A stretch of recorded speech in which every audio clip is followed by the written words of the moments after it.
Bonjour, bonsoir à tous et à toutes et bienvenue dans C'est une bonne situation ça, le podcast fait par et pour des étudiants. Immotez pas vous. C'est une bonne situation, ça, Scribe. Knowledge is power. Je venais d'avoir mon bac, j'entrais à la fac. Je suis professeur de physique-chimie. On fait déjà des expériences à la pointe de la technologie. Mais quand ils pensent, les profs aussi, ils ont été à l'école.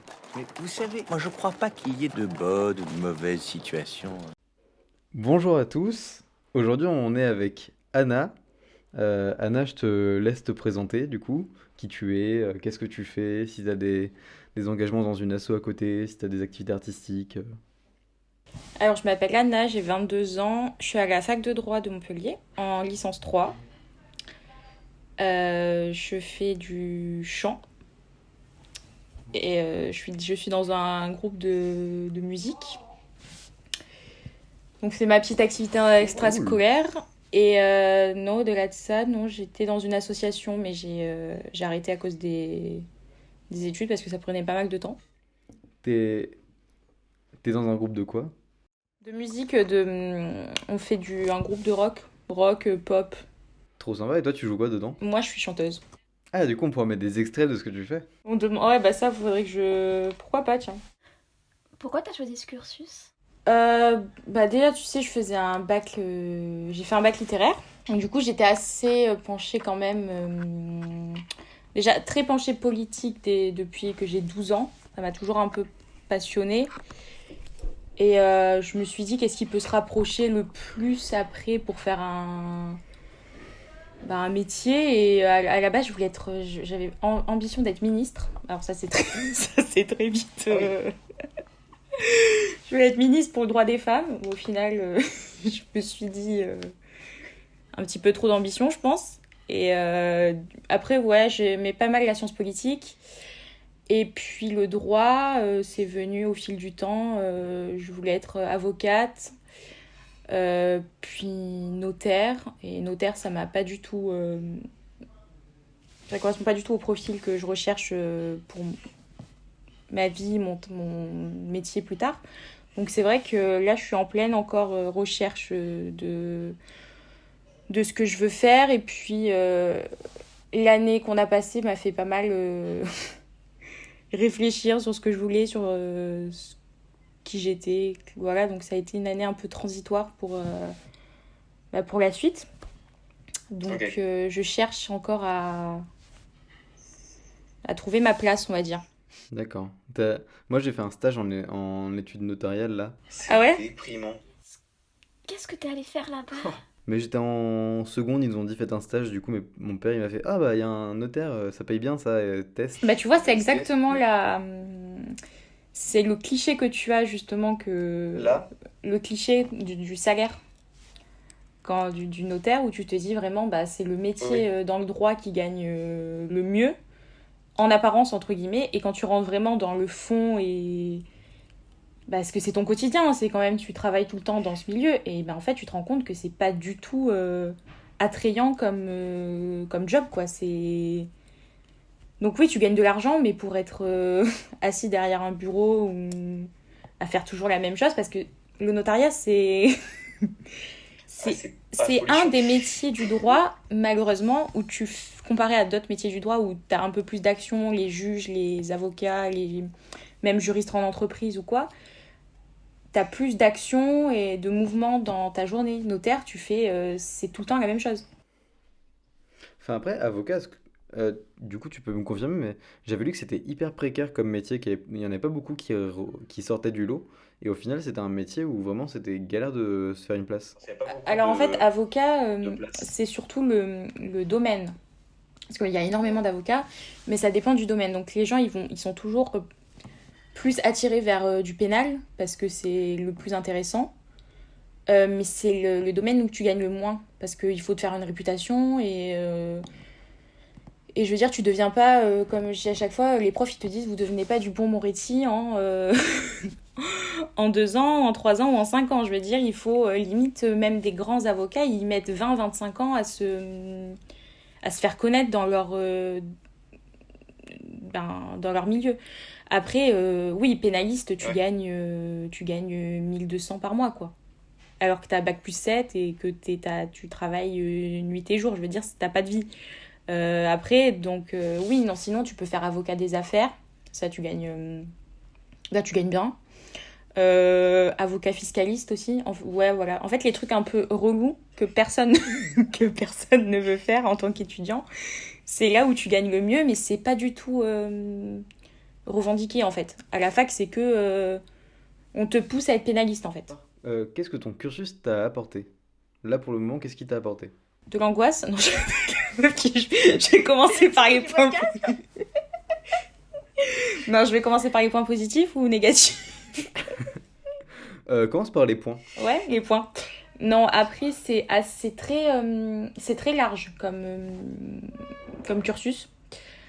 Et depuis la première année, je veux dire que tu vois un petit peu tous les droits. Mais le problème de la fac, c'est que c'est que des petits modules que tu vois au cours d'une année et qu'après, en fait,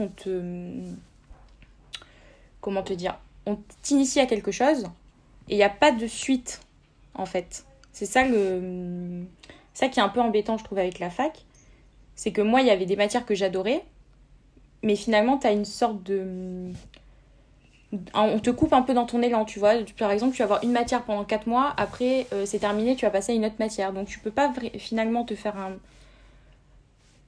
apprécier une matière plus qu'une autre, parce que t'as pas de suivi. Et ça, c'est le petit truc un peu... C'est un peu péjoratif, je trouve. Mais après, oui, non, ça m'apporte une culture juridique immense, clairement, parce qu'il y a des choses que j'aurais jamais pu penser quand, je sais pas, tu vas acheter une baguette de pain, un ticket de tram, t'es tout le temps dans le droit. Donc ça, c'est vrai que le droit, c'est au quotidien dans notre vie, et que avant de rentrer à la fac, je me serais jamais posé la question de me dire qu'est-ce que je pourrais risquer si je faisais ça, qu'est-ce qui m'avantage, qu'est-ce qui est un inconvénient pour moi dans ma vie de tous les jours. Et le droit, c'est vraiment ça qui, en tout cas, est ce qui m'intéresse le plus, en fait. C'est que c'est dans l'actualité et que, en fait, ça évolue tout le temps. Genre, c'est toujours attaché à quelque chose de l'actualité, tu vois. Par exemple, maintenant, genre, on parle tout le temps avec ce qui se passe, le confinement, le Covid et tout, tu vois, les libertés fondamentales. C'est quelque chose qui est... Avec la loi sécurité globale aussi. Exactement. Donc, il y a une certaine... On n'a plus du tout de liberté individuelle. Et ça, c'est vrai que avant de rentrer peut-être à la fac et de vraiment... appréhender cette matière, je me rendais pas forcément compte. Et c'est vrai que maintenant, tu prends conscience des choses en te disant le droit, c'est tout le temps, tous les jours de notre vie. Donc, c'est vraiment l'actualité qui est le plus intéressant, en fait, dans le cursus, quoi, à la fac de droit, en tout cas. Trop cool. Je sais pas si je vais être trigger, mais en parlant de droit, j'ai appris avant-hier, qu'il existait un délit de solidarité.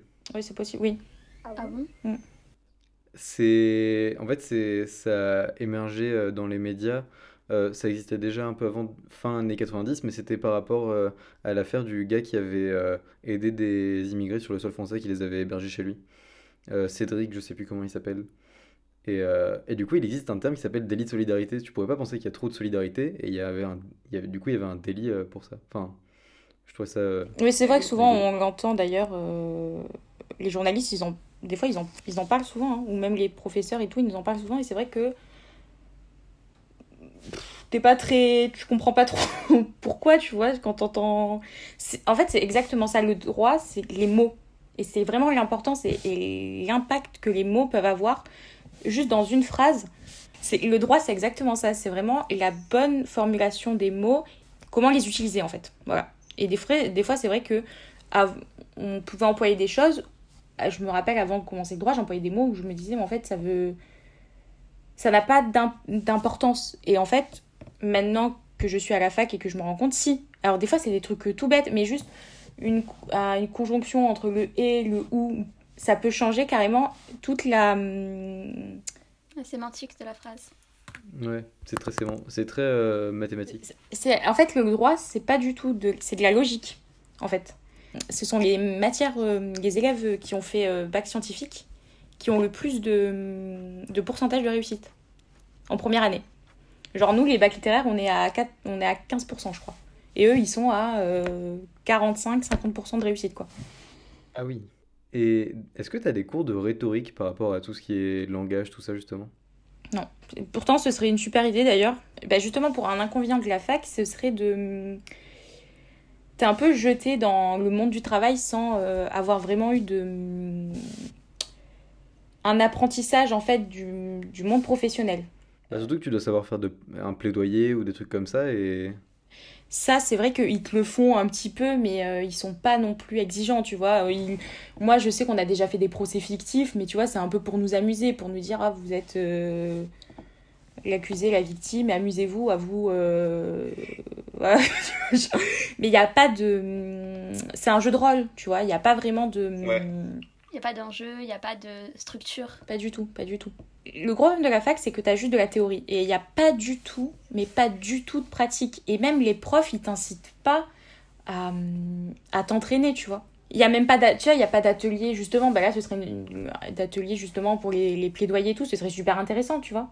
Genre, même à la fin de l'année, je me rappelle, ils font justement les procès fictifs, ou avec des vrais profs et tout. Mais à chaque fois, il faut être dans les meilleurs élèves. Je veux dire, il n'y a pas de... C'est pas équitable en fait la fac. C'est un autre souci d'ailleurs. Mais Et tu penses que c'est inhérent à ta fac ou que c'est dans d'autres facs? Tu connais le modèle de d'autres facs où il y a des choses qui sont plus abouties ou... Après, franchement, le système est super particulier. Sans langue de bois aucune, je veux dire. C'est vraiment un monde. Il faut être un robot. Genre, quand tu rentres à la fac de Montpellier, t'as l'impression qu'au bout de 2 mois, je parle en première année, hein, au bout de 2 mois, tu dois tout maîtriser. Alors qu'en fait, tu ne connais rien. Et, et même moi qui suis à ma 3e année, et pourtant j'ai redoublé ma première année, et là je refais ma 3e année, du coup, c'est vrai que même moi, ça va faire 5 ans du coup, j'ai encore des lacunes sur des trucs que je pensais acquises. Mais comme à Montpellier, c'est toujours... un prof va dire ci, l'autre va dire ça, et moi je suis meilleure que lui, et moi je suis meilleure que l'autre. Il n'y a pas de cohésion, en fait. Et c'est très... Il n'y a pas d'esprit d'équipe, tu vois. Après, on est dans un amphithéâtre, on est, je sais pas, on est 500. Après, bon, ça baisse au fur et à mesure des années. Mais il n'y a pas de... C'est qui va être le meilleur, en fait. Donc, je veux dire, je me suis fait très très peu d'amis à la fac, par exemple. Tu vois, alors que c'est justement l'endroit où où tu crées en principe le plus de liens, où tu dois créer le plus de liens. Et je veux dire que moi, c'est mes seuls amis, c'était ceux qui étaient avec moi au lycée, tu vois. Oui, non, mais Montpellier, après, c'est un peu une secte aussi. Alors, donc, ton parcours, tu nous l'as raconté, tu viens de Bac L. Ce que tu aimerais faire après, tu nous as dit que tu savais pas encore trop. Et du coup, est-ce que tu aurais une matière et un prof préféré? Et si oui, pourquoi? Une matière préférée? Alors, j'adore le droit social.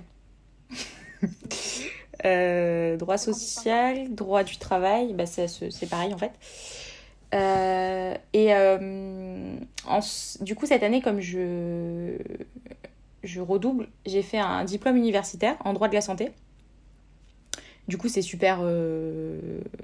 c'est dans l'actu, hein, clairement. Et du coup, j'aimerais bien après faire un master l'année prochaine en droit de la santé, justement. C'est depuis cette année que ça t'a intéressé ou... Enfin, que ça t'a vraiment motivé à faire ça? Depuis cette année, oui. Vraiment depuis le mois de... En fait, j'ai fait le stage, du coup, chez le notaire dans un cabinet en juillet. Et c'était affreux. Mais quand je te dis affreux, c'était terrible de me lever le matin pour aller te faire... En plus, c'est un stage, donc je veux dire, t'as pas trop de liberté et t'es un peu assis sur une chaise à regarder ce que font les autres. Donc c'est pas très divertissant comme activité dans la journée, tu vois. Et du coup, je me suis dit, qu'est-ce que toi tu aimes qu'est-ce que tu aimerais faire et qu'est-ce qui t'attire en fait? Et je me suis dit, moi, ce que j'aime, c'est vraiment le contact avec les gens, avoir un peu d'adrénaline le matin quand je vais au travail, toujours être dans le challenge, tu vois. Et je me suis dit, pourquoi pas, toute ma famille est dans le milieu médical. Ok. Et je me suis et en fait, je me suis toujours un petit peu écartée, tu vois, genre un petit peu être à part de ce que eux avaient fait. Et moi, clairement, mon seul objectif quand j'ai commencé le droit, c'était gagner de l'argent. Ce qui est complètement, en fait, débile, parce que gagner de l'argent, c'est bien, mais comme je disais tout à l'heure, c'est pas ce qui va te satisfaire toute ta vie. Parce que si c'est pour après faire une dépression à 45 ans, je veux dire, ça sert à rien. Et du coup, je me suis dit, pourquoi pas faire... J'aimerais bien être directrice d'hôpital ou clinique privée, ou même des RH et tout, parce que c'est quelque chose où tu apportes quelque chose à ton entreprise. Et après, j'aimerais pourquoi pas être même juriste, tu vois. Juriste dans un hôpital, tu peux, hein, je veux dire, c'est tout ce qui est... c'est la responsabilité du patient contre le professionnel de santé, ça peut être les dommages corporels. Je veux dire, en fait, c'est un droit, le droit de la santé, ça regroupe tellement de... C'est un panel énorme, en fait. Et t'as la déontologie, la responsabilité médicale, les droits des patients... il y a les contentieux, je veux dire, c'est hyper varié, c'est hyper vaste, et t'es pas cantonné à un seul domaine. Et je trouve que moi, c'est ça qui m'attire, en fait. Comment tu vois le fait d'être étudiant en France aujourd'hui en 2020 et que penses-tu de ton établissement d'enseignement supérieur? Alors, et la première question, je pense que on est la pire... on est laissé pour compte, en fait, clairement. Je fais un appel au gouvernement. On a 30 écoutes. Il n'y aura pas le gouvernement dedans. Je te le dis tout de suite. Je pense qu'on est clairement... c'est le pire milieu social actuellement en France, c'est d'être étudiant, clairement. Je veux dire, on n'a aucun suivi, on n'a aucun soutien. On est clairement sur le bas-côté et on attend que les jours passent. Moi, c'est clairement comme ça que je le vis, et c'est pas que depuis le mois de novembre, c'est depuis le mois de mars. Donc là, ça va faire 1 an bientôt. Donc je pense que là, il faudrait peut-être un peu éveiller les consciences et se dire, on est un petit peu l'avenir, en tout cas dans tous les discours politiques, on est l'avenir du pays et on ne souhaite pas en fait notre réussite. Donc je veux dire, il y a un double discours hyper inquiétant finalement, parce que c'est clairement ça, c'est que tu te lèves le matin, tu sais pas si un jour tu vas avoir des partiels, si tu vas rester chez toi, tu sais pas si tu vas avoir cours, tu sais même pas si les profs ils vont avoir envie de faire cours. Je veux dire, en tout cas, franchement, je l'ai assez mal vécu et on le vit toujours mal d'ailleurs. toujours très très mal. De le rappeler. Mais non, franchement, je pense que c'était rigolo les 2 premières semaines, parce que t'étais rigolo, t'avais envie de te lever à 11h du matin et de pas travailler. C'était rigolo pendant 2 semaines. Après... C'était tout mon premier confinement, c'était ça. En vrai, c'est ton deuxième aussi, fais pas genre... Après, quand ça a commencé à devenir un petit peu plus sérieux, là, depuis la rentrée, je me suis dit, ils vont quand même peut-être à un moment prendre des mesures et se dire, bon, on n'en a rien eu à faire pendant les 2 mois et demi de mars jusqu'à juin. Je m'étais dit, bon, ils ont quand même eu l'été pour se dire, va peut-être falloir préparer la rentrée. Non, rien à foutre. Ils se sont intéressés... T'inquiète, c'est pas toi. Ils se sont intéressés aux petites écoles maternelles. J'ai rien contre les petits-enfants qui vont apprendre l'alphabet, mais il y a un moment, il va falloir remettre les choses dans l'ordre, en fait. Je pense qu'on n'est pas des moins que rien, quoi, tu vois. Je veux dire, on a tous envie de réussir. Je pense que n'importe quel étudiant dans son domaine a envie de réussir. Il faut prendre conscience qu'on existe, clairement. Et moi, j'ai pas l'impression d'être existante, en fait. Pour répondre à la seconde question, clairement, moi, je veux dire, le premier confinement, j'avais pas de cours, en fait. C'est pas compliqué. Ils cherchent juste que c'est vraiment, comme on disait tout à l'heure, bon, l'élite, ça je vais pas en reparler, mais c'est que leurs petits intérêts, leurs petits privilèges. Donc eux, ils veulent être la meilleure fac de France, ils veulent être dans le classement des meilleures facs de France, machin. Donc ils vont choisir que les bons élèves. Mais sauf qu'en fait, ce qu'ils n'ont pas compris, c'est que les bons élèves à la fac il y en a pas des masses. Je veux dire que pour avoir eu des réunions avec le doyen, à un moment, quand tu lui poses une question, c'est quoi une bonne moyenne à Montpellier, que l'autre il te dit bonne moyenne, hein. L'autre il te répond 12-13, alors que la plupart des élèves ils ont entre 10 et 11. Je veux dire que même là il y a un problème. Donc oui, autant ma fac, c'est un climat c'est anxiogène. Mais il y en a dans ton cursus qui trouvent que c'est bien géré? Non, on va pas dire ça. Non. Est-ce que tu envisages de partir à l'étranger pour faire une partie ou toutes tes études, et pourquoi? Non, pas du tout. Pas pour, en tout cas, pas pour les études. Ça, c'est sûr que pas pour les études. Après, pour vivre à l'étranger plus tard, pourquoi pas.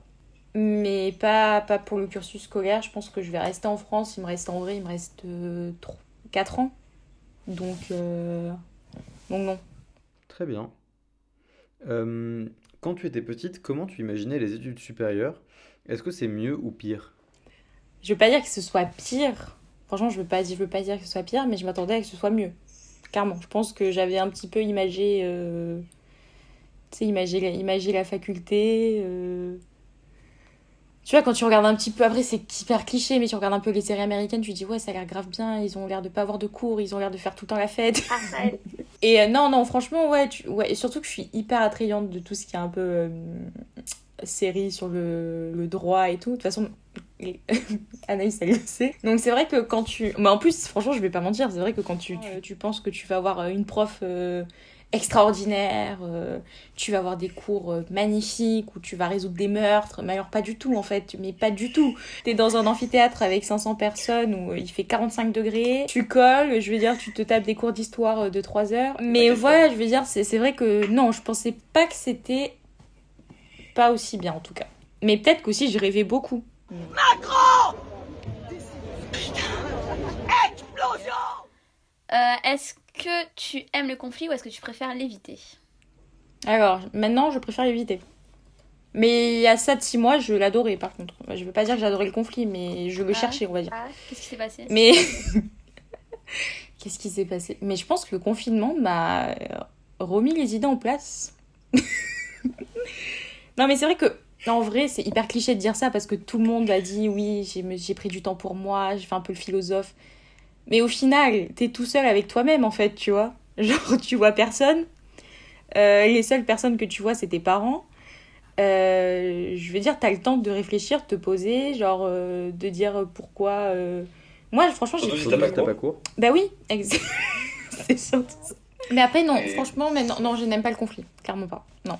C'est pas un truc qui me... Ça me fait du mal, ça fait du mal aux autres. Après, je culpabilise. Puis t'es méchant, en fait. Parce que tu cherches absolument à te confronter à quelqu'un, en fait. Donc, forcément, t'as pas... Des fois, quand un petit peu j'étais en conflit, que ce soit avec, je sais pas, ma mère, mon frère, mon copain ou quoi, genre, tu cherches toujours à te sentir supérieur, en fait. Moi, j'ai un peu ce caractère à me dire, j'aime pas me laisser faire, donc c'est moi qui aurai raison et c'est moi qui vais gagner. Au final, c'est complètement... c'est stupide, en fait, de penser comme ça. Donc non, franchement, Non, j'ai appris à l'éviter. Donc maintenant, je suis assez sage, on va dire. Raconte-nous une anecdote sur quelque chose que tu pensais quand tu étais petite. Je pouvais gagner de l'argent facilement. Je trouvais ça facile. Je me suis... Non, je te promets, hein. Parce que je me disais toujours, genre, tu vois tes parents travailler, tu vois les autres travailler, purée, ça a l'air super bien de travailler, tu dois gagner de l'argent facilement. Mais en fait, pas du tout. Et... La déception. Hein? La déception, Mais vraiment, c'était ça. J'étais très déçue quand j'ai commencé à un petit peu avoir... Après, c'est normal, tu grandis. Donc forcément, tu te rends compte un petit peu de ce qui se passe dans la société et la difficulté de réussir déjà. Je pense que c'est surtout réussir à ce qu'on veut faire. Moi, c'est un petit peu mon objectif, tu vois. J'ai pas envie d'avoir perdu du temps. Parce que des fois, j'ai l'impression que je suis à la fac et je perds du temps. En fait, c'est-à-dire que le téléphone, c'est une partie de moi. Oui, donc, un peu comme tout le monde, hein. Mais pas Anaïs. Non, il a vraiment des gros problèmes dans sa tête. Cette semaine, je suis à 10 heures d'utilisation de téléphone en moyenne. Moi, je crois que je suis à 9 heures. Hein. Par jour. Oh, waouh! J'ai une concurrente parce que vraiment, tu sais, je ne trouve personne autour de moi qui est comme moi. Ok, super. Je suis à 8-9 heures. Je suis à 4 heures, je trouve que c'est trop. C'est beaucoup trop. Ça me rend dingue, je vais à 4 heures, je fais mais qu'est-ce que je fais de toutes ces heures? Voilà. Bah imagine 9 heures, meuf. Dis-toi que t'imagines 10 heures par jour. Sur une semaine, ça fait 70 heures. Ça veut dire que j'aurais pu cumuler 2 jobs. Rap, catéchisme, bienvenue dans l'église. En gros, on reprend le format Combini de... Ah, j'adore! En plus, j'adore, des fois voilà. Je joue avec eux, alors que c'est pas du tout ma vie, mais Ah, et moi j'adore aussi. Et du coup, bon, là, on a élargi à... donc c'est littérature aussi, c'est-à-dire qu'il y a une partie rap et une partie juste littérature, donc c'est hyper large. Tu peux avoir, on a eu un conseiller de l'ONU et ouais, un philosophe, etc. Donc voilà. Parce que comme notre culture philosophique est très restreinte, on a élargi parce que sinon ça allait être rap ou rap. Et du coup, je dois Exactement. juste dire, je dois pas développer, hein. Non, tu dis, bah, en fait, si tu trouves. Franchement, j'épouserais la personne qui arrivera à trouver soit l'auteur, soit le rappeur et la chanson. Mais pour l'instant, tu dis littérature ou street et tu gagnes Et si ça notre si ça choix. t'intéresse de développer derrière, si genre tu fais... Tu peux mais développer, je le hein. connais lui, tu peux. On s'en fiche, c'est Donc, juste t'as le droit, voir si tu trouves déjà. franchement. La douleur ne tue pas. Je ne l'ai pas non plus. Ça, c'est street, non? Ouais, c'est street, c'est 1ZR1T de Jossman. Que j'ai découvert grâce à la playlist Boom Barap. Si vous ne savez pas ce que c'est, allez écouter l'épisode d'Avesta. Je veux être ivre, demain ne compte pas. Pourquoi la vie devrait être un combat? Je vois tellement pas un philosophe ou un dire ça. Je pense que c'est la street encore. Ouais, c'est des Vald dans Journal Perso 2. 3 à moi. Parce que Raphaël ne me renvoie pas la balle, donc je fais mon podcast toute seule. Voilà. À toi pas de Anaïs, stress. vas-y. C'est dans le souvenir que les choses prennent leur vraie place. Ça, c'est littérature, je pense.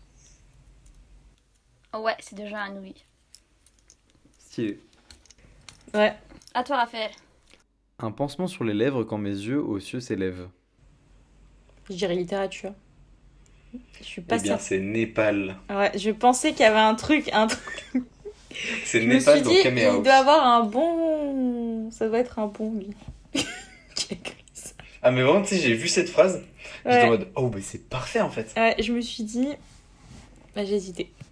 Bah, pas là, franchement, t'es pas mal. Franchement, il y a eu pire. Ouais. Bah du coup, t'as trouvé la j'ai- moitié, je crois. Non, 3/4. Ah, les trois quarts. Bravo. Tu es l'une des meilleures. Quelle couleur de dragibus préfères-tu? C'est une blague? Waouh, oh, le jugement de valeur, bah super. Les noirs. Je vais pas surréagir, mais juste je suis content. Tu sais que je. Non, mais tu sais que en fait, j'ai la décence de même plus réagir à ta question débile là. Parce qu'en fait, tu Franchement- veux vraiment être sponsorisé par Dragibus. Du coup, tu fais des questions. En fait, ce qui est bien, c'est que du coup, tu l'as dit une fois pour moi. Anaïs, je crois, l'a dit une fois, je l'ai dit une fois. Donc, ce qui est cool, c'est que du coup, on l'a dit 3 fois. Normalement, on devrait être pris, hein. Je pense qu'on est On bientôt va contacté. envoyer notre lien du podcast à Dragibus pour avoir des sponsorisations, comme ça on aura de la thune. J'ai hésité, tu sais, j'ai hésité à dire bleu. Hein. Et je me suis dit quand même, Et bah voilà. les noirs, c'était l'ancienneté, tu vois. Bah oui. Les bleus, Oui. ils sont... Mais- Et pour- sont trop récents encore. Bien sûr. Si t'avais un chef cuisinier là tout de suite, tu lui demanderais quoi? Oh putain. Une tarte au citron meringuée. Dessert. Oh, C'est pas mon délire. je suis d'accord. J'en parlais il y a 2 heures. J'ai dit à ma mère, il faut qu'on fasse une tarte citron meringuée. Ça fait trop longtemps.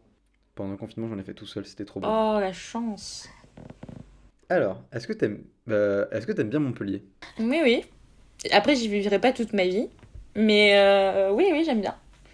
Après, moi, je suis une Montpelliéraine de source, donc ça fait... Donc, donc je commence un peu à en avoir marre, mais non, c'est assez agréable en vrai. Genre, je vais pas... Et tu vis sur Montpellier même? Oui. Ouais, je suis à côté du Pérou. Je sais pas si... Ah, t'as Oula, déménagé? le Pérou, c'est en Amérique du Sud, ça? C'est un jardin qui s'appelle comme ça. Ouais, un jardin. Oui, Ouais. oui, j'ai déménagé, ouais. C'était- Je suis aux Arceaux. T'étais à Gambetta avant. Ouais. Bah oui, c'est vrai, t'étais venue. Du coup, je suis C'est à pas 5 minutes de la fac. Bah du coup, là, je suis allée à Aix parce que mon copain fait ses études à Aix. Et bah tu vois, si je devais faire le comparatif, alors je préférais vivre à Montpellier quand même. Parce que c'est plus grand, il y a plus... T'allais dire, Ouais. bah, je préfère Aix. Non, Aix, c'est hyper mignon, mais c'est très petit et c'est très cher. Par exemple, la pinte à Aix, c'est genre 8 €, quoi. Pardon? Mais on les paye 3 balles à Paris? Dans certains endroits. Les endroits où les étudiants vont se Dans droguer. les endroits où Euh, on va. Voilà. Donc, Et toi, tu la payes combien à Montpellier? en happy hour, c'est 3,50. Ah, parce que nous, on passe vraiment notre vie dans un bar À où boire. c'est 3 balles la pinte. C'est où? Attends, parce que je crois que j'ai une de mes meilleures potes. C'est à Jussieu. Ouais, je suis très féru de peinture, de littérature. Est-ce qu'il y a une musique, une série, un livre ou un contenu culturel par lequel tu te définis? Alors, une musique, on va dire Résiste de France Gall. C'est bien, c'est bien dans l'air du temps en plus. Que tu existes. Et j'adore cette. Déjà, j'adore l'artiste. D'ailleurs, quand elle est morte, j'ai pleuré. Ça, on pourra couper aussi, on est peut-être pas obligé de le dire. Mais, C'est la partie sensible. mais non, j'adore cette femme et très très engagée. Et j'aime beaucoup les vieilles musiques. Donc, tu sais, un peu vraiment les années 90, 80. Donc, ouais, je pense que c'est celle qui me correspond le plus. Genre, quand je la chante, je suis révoltée, quoi. Vraiment. D'ailleurs, je l'avais chantée en concert. Ouais. Quel réseau social te correspond le plus? Bah, alors, franchement, c'est hyper. Me correspond le plus. Ouais. Enfin, lequel tu utilises le plus? Alors, celui que j'utilise le plus, je pense que ça dépend des périodes. Là, en ce moment, je pense que c'est Twitter en vrai, quand même.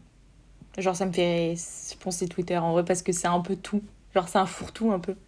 Genre, tu peux avoir l'information en instantané. Genre, t'es même pas obligé de regarder les informations. Puis c'est fun, quoi. Genre, je trouve ça. Moi, je trouve ça rigolo. Et ouais, non, ouais. Après, à une époque, j'étais vachement Instagram. Et maintenant, je trouve que c'est trop devenu trop.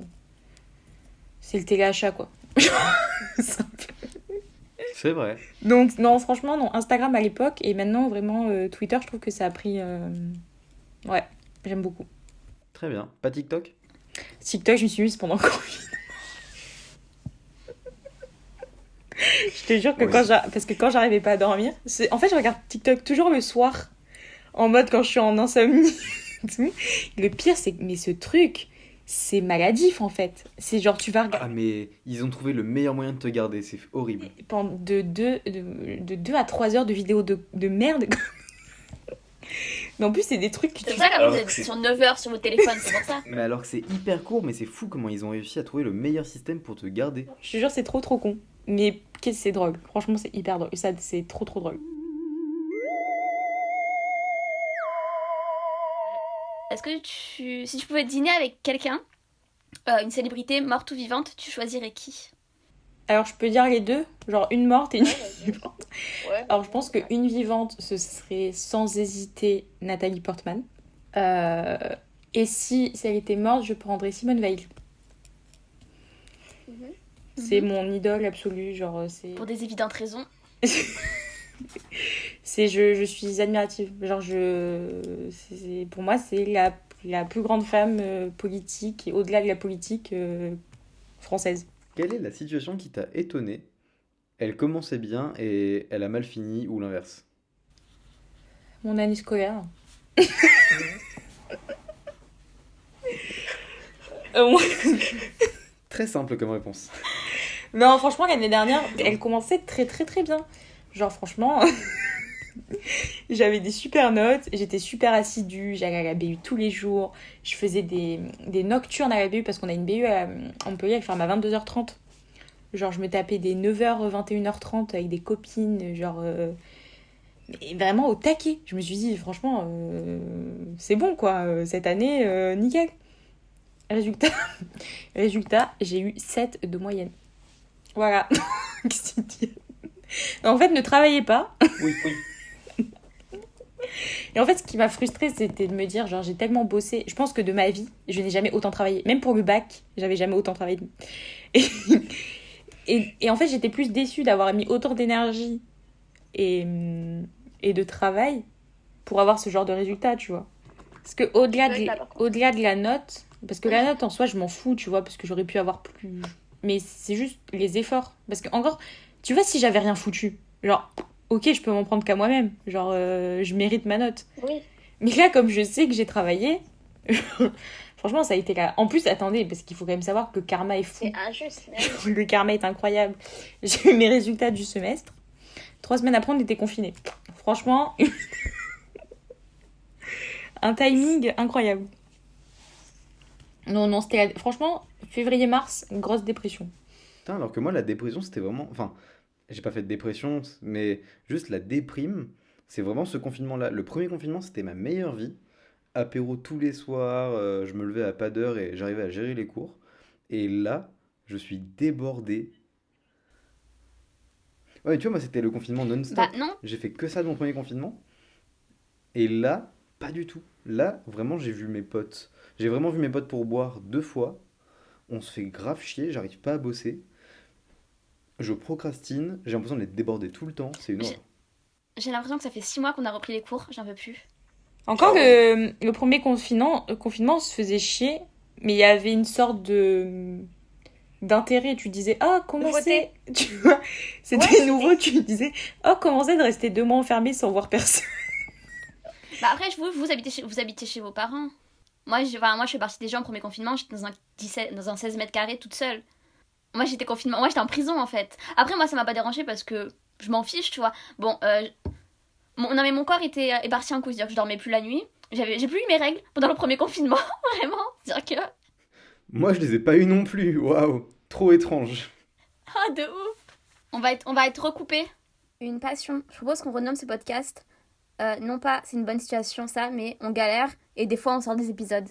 Bon, bah on arrive doucement vers la fin de cette émission compliquée, mais faite. On arrive à la fin de cette émission et donc je vais te poser la dernière question, ma question préférée. Votre question préférée, vous qui nous écoutez parfois. Qu'est-ce que tu ferais si tu n'avais pas peur? Oula. Qu'est-ce que je ferais si je n'avais pas peur? Je pense que j'arrêterais... Non, je vais pas dire ça.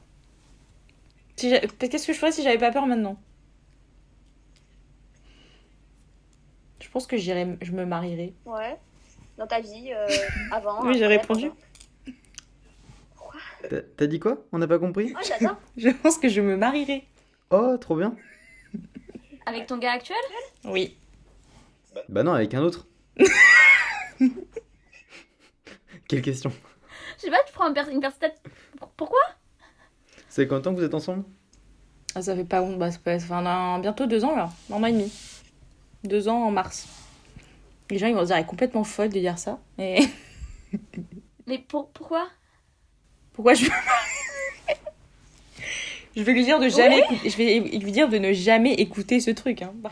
Après, c'est pas, on va dire que j'ai peur parce que je le sais. Genre, je sais pas, la meuf qui raconte sa vie sentimentale, tu sais. Là, actuellement, tu me dis, va te marier, j'y vais. J'ai pas peur de me marier.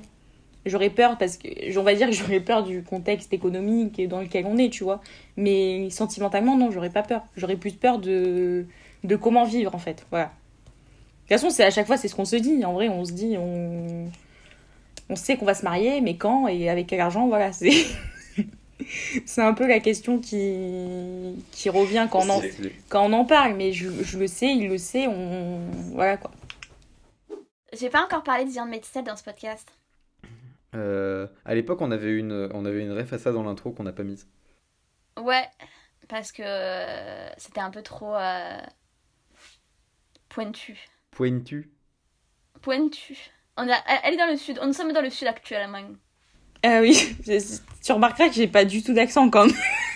T'as un peu d'accent sur le haut. Ah ouais? Ah ouais, tu trouves?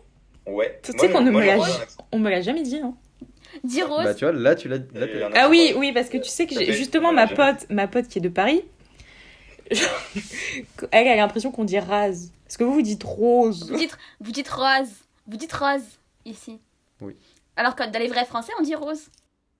Enfin, est-ce qu'il y a des vrais français? Je trouve que tu juges un peu, Anaïs. C'est le français parisien. Bah, je sais pas, grandi à Paris, moi, donc non, enfin, je dis rose. Mais c'est vrai que tu te rappelles pas, au lycée, on s'était déjà fait la remarque avec Mathilde. Ah bon? Parce que elle dit pareil. Ben, comme elle est née à Paris, je sais pas si t'as déjà remarqué, mais elle fait bien les O. Ah ouais, j'ai jamais fait attention. Moi, ça me fait rire parce que c'est souvent... Autour de moi, il n'y a pas des personnes qui ont vraiment l'accent très profond, tu vois. Mais c'est quand vous parlez vite ou que vous vous énervez, l'accent du sud revient. Et là c'est magnifique. Ouais. Non, mais je parle pas comme ça, quand même. Non. C'est pas sûr. Tellement drôle. Voilà, donc c'est le moment où on fait des recommandations culturelles. C'est-à-dire que Anna, si tu veux recommander une chaîne YouTube, un podcast, ou un livre, ou une musique, ou un restaurant, ou n'importe quoi, ce que tu as envie de recommander, tu le recommandes, c'est ici, maintenant. Attends, faut que je cherche. Ah si, une musique pour vous détendre. C'est que du piano. Ça s'appelle I Love You. Je cherche de Ryopi. R-I-O-P-Y. D'accord. Allez-y, ça va vous faire tomber amoureux. Putain, faut que j'arrête avec bon ça, putain. Je vois qu'on est très dans l'amour ici ce soir. L'enregistrement d'Anna a coupé, donc la fin de ce podcast se fait entre Anaïs et moi, avec quelques interventions d'Anna du coup, mais vides. Et du coup, là, je vous laisse avec, je pense, l'une, si ce n'est la meilleure recommandation jamais faite sur ce podcast. Morgan, si tu passes par là, tu vas aimer normalement. Bisous la street. Et bah, transition parfaite, parce qu'en parlant de tomber amoureux, je suis tombé amoureux de Tamino. C'est un artiste, musicien, qui est juste ouf. Genre vraiment, moi je recommande son album Amir, qui est sorti en 2018, il y a un peu plus de 2 ans, et c'est juste excellent. Genre vraiment, j'ai découvert ça il y a 3 jours, j'écoute plus que ça. Je ne connais aucun autre artiste maintenant. C'est bien simple. En fait, faut écouter Indigo Night avec le clip. C'est un plaisir. Genre vraiment. Le clip est magnifique, il est magnifique, sa voix est magnifique. C'est que du plaisir. Moi, j'ai enfin fini avec la 4e saison qui est sortie. Je dois absolument vous conseiller The Crown. Si vous savez pas ce que c'est, eh bien, honte sur vous. C'est une série Netflix. Je crois que c'est la série qui coûte le plus cher à Netflix. Qu'est-ce que c'est? Je En ne fait, soutiens ça pas revient... son jugement. Oui, non mais c'est fini, ça c'est fini. Les gens continuent, je les insulte et ils continuent à écouter. Écoute, moi je continue. Ça raconte la vie de la reine Elisabeth II, de la moment où elle monte sur le trône à nos jours. Pour l'instant, il y a 4 saisons. Et en fait, chaque saison vient sur une dizaine d'années. Et donc là, la saison 4, on est dans les années 80, donc ça veut dire Margaret Thatcher et Lady Di sont rentrées en scène. Le concept de cette série est un peu particulier parce qu'en fait, le cast change tous les 2 ans, toutes les 2 saisons. Parce que ils font vieillir les personnages, et voilà. Et j'avais une petite affection pour celle qui jouait la reine dans la saison 1 et 2, qui était Claire Foy, et qui était sublime, et qui était... Mais franchement, elle jouait à la perfection, et j'adorais tout d'elle. Mais le deuxième cast en est très bien sorti, et il y a des grosses coupures. Non, c'est pas ça. J'ai plus de mots. Il est tard, je n'ai plus de vocabulaire. Il y a des gros talents dans le cast de saison 3 et 4, en tout cas. Il y a celle qui joue Margaret Thatcher.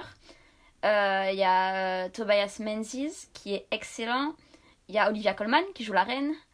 Il y a Helena Bonham Carter qui joue la sœur de la reine.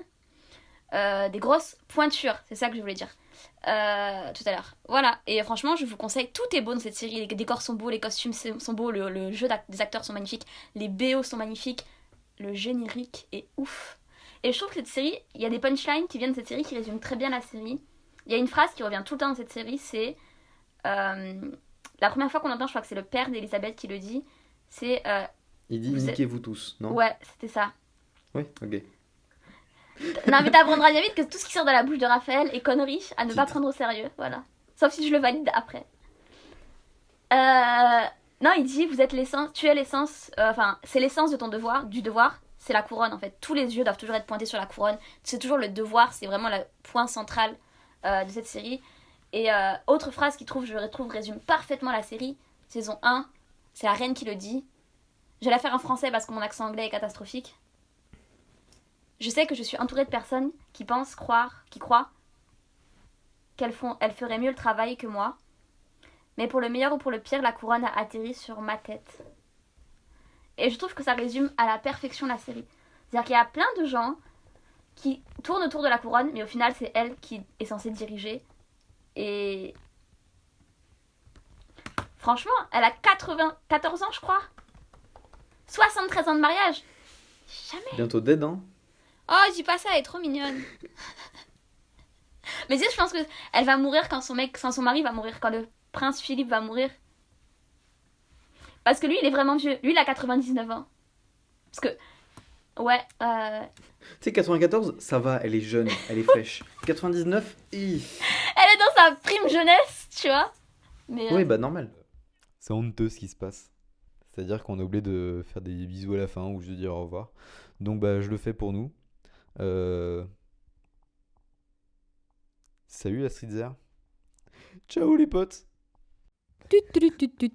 On vous remercie d'avoir écouté cet épisode. Vous aurez tous les liens de ce qui a été abordé dans la barre d'infos ou sur la page du podcast.